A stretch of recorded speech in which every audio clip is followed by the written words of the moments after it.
मित्रों, मनुष्य कितना भी विज्ञान में तरक्की कर ले, लेकिन मृत्यु जो कि परम सत्य है उसे टाल नहीं सकता है। इस पृथ्वी पर जिसने जन्म लिया है उसे एक ना एक दिन और अपने जीवन के समय अवधि पूरी होने पर मरना ही है। लेकिन क्या हो अगर व्यक्ति की मृत्यु जीवन को लिखने वाले यानी भगवान की ही मृत्यु हो जाए तो? जी हाँ, भगवान की मृत्यु क्या आम व्यक्ति की तरह ही होता है उनका अंतिम संस्कार? श्री राम से लेकर श्री कृष्ण भी नहीं टाल सके थे मृत्यु के सत्य को। तो आइए जानते हैं कैसे हुई भगवान की मृत्यु। लक्ष्मण जो कि अपने भ्राता राम के बिना एक क्षण भी नहीं रह सकते थे, उन्हें भी अपने देह को त्यागना पड़ा। एक दिन भगवान श्री राम से मिलने एक संत आए और उनसे अकेले में चर्चा करने के लिए कहने लगे। ये संत कोई और नहीं, विष्णु लोक से भेजे गए कालदेव थे, जो भगवान राम को यह बताने आए थे कि उनका जीवन अब धरती पर समाप्त हो गया है। दोनों एक कक्ष में चर्चा करने के लिए जाते हैं और लक्ष्मण को द्वारपाल के रूप में खड़ा कर देते हैं कि कोई भी अंदर ना आ पाए। अगर कोई अंदर आता है तो लक्ष्मण को मृत्यु दंड मिलेगा। भगवान राम अंदर संत से चर्चा ही कर रहे थे कि दुर्वासा ऋषि अचानक से वहाँ आकर राम से मिलने की जिद करने लगे। लक्ष्मण के लाख मना करने पर भी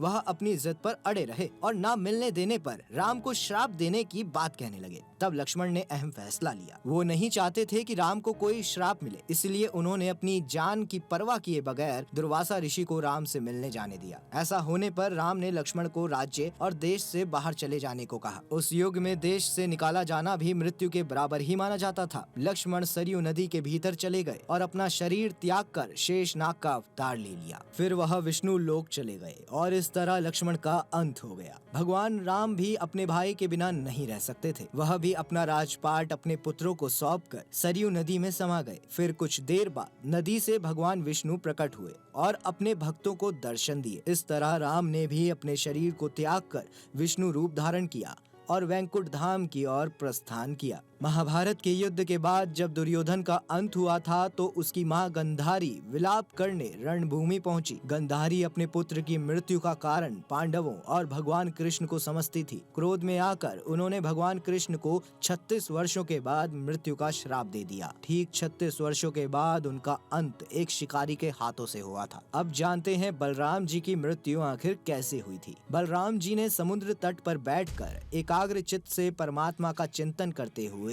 अपनी आत्मा को आत्म स्वरूप में ही स्थिर कर लिया और मनुष्य का शरीर त्याग दिया। अब बात करते हैं एक ऐसे ईश्वर के अवतार की मृत्यु के बारे में जिसके प्राण लेने के लिए शिव जी को आना पड़ा था। हिरण्यकश्यप का अंत करने के बाद नरसिंह भगवान के क्रोध को कोई भी शांत नहीं कर पा रहा था। तब सब देवता गण भगवान शिव की शरण में पहुंचे और नरसिंह के क्रोध को शांत करने की बात कहने लगे। नरसिंह के क्रोध को शांत करने के लिए शिव को भगवान सर्वेश्वर का अवतार लेना पड़ा। दोनों के बीच 18 दिन तक युद्ध चला और फिर 18वें दिन नरसिंह भगवान ने थक कर स्वयं ही प्राण त्याग दिए। नरसिंह देवता ने अपने प्राण त्याग कर भगवान शिव से यह प्रार्थना की कि वह उनकी चर्म को अपने आसन के रूप में स्वीकार कर लें। तब सर्वेश्वर भगवान ने यह कहा कि उनका अवतरण केवल नरसिंह देव के कोप को शांत करने के लिए हुआ था। उन्होंने यह भी कहा कि नरसिंह और सर्वेश्वर एक ही हैं, इसलिए उन दोनों को एक दूसरे से अलग नहीं किया जा सकता। अपने प्राण त्यागने के बाद नरसिंह भगवान विष्णु के तेज में शामिल हो गए और शिव ने उनकी चर्म को अपना आसन बना लिया। इस तरह भगवान नरसिंह की दिव्य लीला का समापन हुआ। तो दोस्तों, कैसी लगी आपको हमारी ये रोचक वीडियो? हमें कमेंट बॉक्स में जरूर बताइएगा और वीडियो अच्छी लगी हो तो वीडियो को लाइक करें,